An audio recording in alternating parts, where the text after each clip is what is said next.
Alors, aujourd'hui, on va aborder la deuxième partie concernant l'espèce chimique. Dans le chapitre précédent, on a vu comment extraire une espèce chimique d'un mélange. Maintenant, on veut savoir comment peut-on être certain de cette espèce chimique. Donc, notre problème est comment identifier une espèce chimique. Pour identifier une espèce chimique, pratiquement, on peut réaliser une méthode appelée la chromatographie. En général, la chromatographie est une méthode physico-chimique qui sert à séparer ou identifier les différentes espèces chimiques présentes dans un mélange. Et en particulier, on va s'intéresser à la chromatographie sur couche mince, CCM. Alors, qu'est-ce que la chromatographie sur couche mince, CCM? C'est aussi, comme on a dit, c'est une méthode technique couramment utilisée au laboratoire pour séparer et identifier des espèces chimiques d'un mélange. Alors, comment on réalise une chromatographie sur couche mince? Pour réaliser la chromatographie sur couche mince, je vous présente une animation qui a pour but de séparer et identifier des substances colorées d'un mélange par cette méthode-là. Alors, commençons notre animation. Premièrement, le matériel. Alors, le matériel, il y a une cuve à élution, plaque chromatographique, un crayon à papier, des pipettes Pasteur, un séchoir électrique et une règle graduée. Pour les solutions, alors premièrement, l'élution. Alors, l'élution est un solvant ou un mélange de solvants, ce qu'on appelle phase mobile. Il y a aussi une solution à étudier qu'on l'appelle X, qui est un mélange inconnu. Il y a aussi une espèce chimique A de couleur jaune, qui est la tartrazine jaune, code 102. Il y a aussi le bleu patenté, l'espèce chimique B. Le code ici, c'est E131. C'est la solution B. Alors maintenant, la préparation. Donc dans un bécher, on introduit environ 5 ml de l'élution, qui on a dit c'est un mélange d'éthanol et une solution de chlorure de sodium de à 100 grammes par litre. Et on fait couvrir cette solution avec une coupelle. Donc sur une plaque pour chromatographie, on trace au crayon à papier un trait léger, à 1 cm du bas. Cette ligne-là, ou bien ce trait-là, est appelée ligne de dépôt. Et on repère 3 points. On appelle ces 3 points. J, c'est pour le jaune, B, c'est pour le bleu, et V, c'est pour le vert. Cette plaque chromatographique constituait ce qu'on appelle la phase fixe. Donc, on a dit que l'élution, c'est la phase mobile, donc c'est-à-dire la plaque, c'est la phase fixe, et c'est ça le principe de la chromatographie à couche mince. À l'aide de 3 pipettes de Pasteur, on dépose une petite goutte de colorant vert, premièrement, c'est de la solution X, une goutte de tartrazine qui est de couleur jaune, c'est A, et une goutte du bleu patenté en B.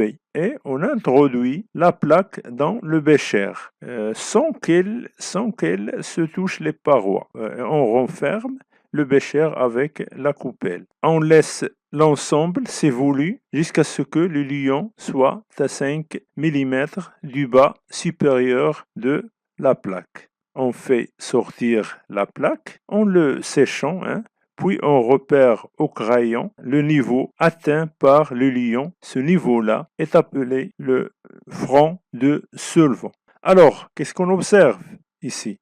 Alors, on observe que les lions migrent par capillarité le long de la phase fixe, de vitesses de migration différentes. Et comme remarque ici, plus une espèce chimique est soluble dans un élution, plus elle migre rapidement et haut le long de la phase fixe. Inversement, une espèce chimique peu soluble dans l'élution migrera peu à peu.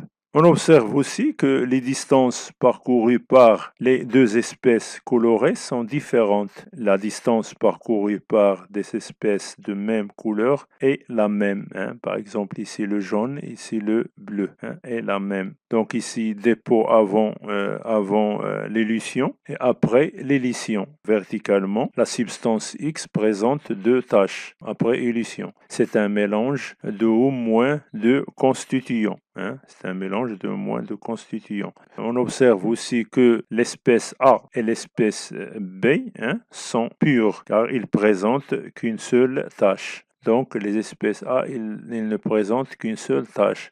Donc ce sont deux espèces chimiques pures. Hein. Horizontalement maintenant, hein, les taches au même niveau correspondent aux mêmes espèces chimiques. Par exemple, ici, le jaune ici et le jaune ici, qui dans l'espèce chimique A, donc il contient une seule espèce chimique, c'est le jaune. Donc ici aussi, il y a le jaune. Donc il appartient au même trait horizontal. Donc les tâches au même niveau, hein, correspondent aux mêmes espèces chimiques. On conclut ici que la substance X est un mélange de deux constituants. Ces constituants-là, c'est A et B. La substance X est un mélange de A et de B. Alors, comme conclusion, la chromatographie permet la séparation des espèces chimiques présentes dans un mélange. Pour un élion et un support donné, une espèce chimique migre de la même façon, qu'elle soit initialement apportée pure ou dans un mélange. Alors maintenant, donnons la notion du rapport frontal d'une espèce chimique. Donc premièrement, qu'est-ce qu'un rapport frontal d'une espèce chimique? Alors, le rapport frontal RF d'une espèce chimique est le quotient de la distance petite h parcourue par l'espèce chimique sur la distance grande H parcourue par les lions pendant le même temps. RF est égal à petite h sur grande H.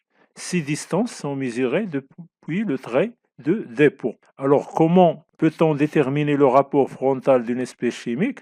On trace avec une règle la hauteur petite h qui sépare la ligne du dépôt de la ligne horizontale où l'espèce chimique atteint et la hauteur grande H qui sépare la ligne du dépôt de la ligne du front de solvant.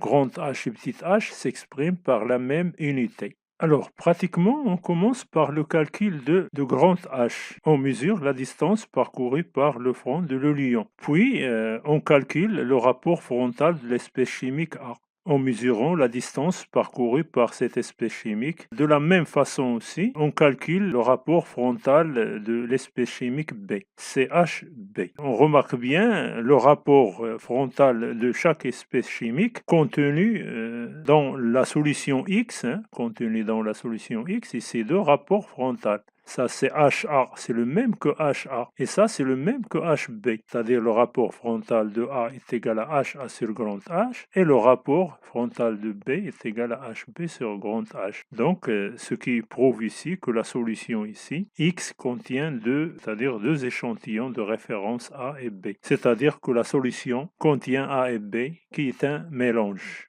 Alors, conclusion, deux corps présentent le même rapport frontal RF sur la même plaque sont identiques. Plus le rapport frontal RF est grand, plus l'espèce chimique est très soluble dans le solvant utilisé. En comparant les rapports frontaux des tâches laissées par l'échantillon étudié aux rapports frontaux des tâches laissées par les corps de référence authentiques, il est possible de déterminer la composition de l'échantillon. Si le corps étudié ne présente qu'une tache après révélation, on peut affirmer qu'il est pur.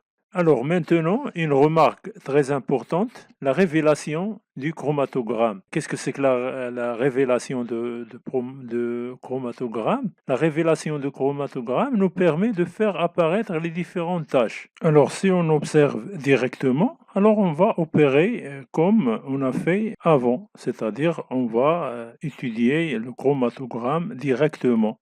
Mais si les différentes tâches n'est pas observable, on ne les observe pas directement, on peut utiliser la révélation aux vapeurs de diode ou bien la révélation au permanente de potassium ou encore la révélation à l'aide d'une lampe à UV, c'est-à-dire ultraviolette. Maintenant, je peux vous citer quelques caractéristiques ou d'autres caractéristiques physiques qui permettent d'identifier une espèce chimique. Alors, ces caractéristiques-là sont très connues, hein. Alors, toute espèce chimique possède des propriétés physiques dont les valeurs lui sont propres. On les nomme les caractéristiques physiques, par exemple la température de changement d'état, la masse volumique, l'indice de réfraction. Donc, une liste des caractéristiques physiques d'une espèce chimique constitue une carte d'identité de cette espèce chimique. Alors, par exemple, prenons la température de changement d'état. La température, il y a la température d'ébullition, par exemple, on le note grand TEP, et la température à laquelle l'espèce passe de l'état liquide à l'état gazeux, à une pression donnée. La température de fusion d'une espèce chimique, notée TF, et la température à laquelle l'espèce passe de l'état solide à l'état liquide, à une pression donnée. Par exemple, si on prend l'eau, vous le connaissez tous, hein, c'est la température de fusion de l'eau, c'est 0 degrés Celsius. La température d'ébullition de l'eau est 100 degrés Celsius. La même chose pour toutes les espèces chimiques qui existent. Donc, ils sont caractérisés par une température d'ébullition, une température de fusion. Donc, comme conclusion, la détermination expérimentale de la température d'ébullition, par exemple, ou de la fusion d'une substance permet d'identifier par comparaison avec les valeurs répertoriées dans des tables de données. Il permet aussi de vérifier si la substance est pure. Il y a aussi une autre caractéristique, c'est la masse volumique et la densité. La masse volumique ronde d'un corps, on sait bien, qui est égale à la quotient de la masse m par son volume V. Il est exprimé en kg par mètre cube ou bien gramme par centimètre cube.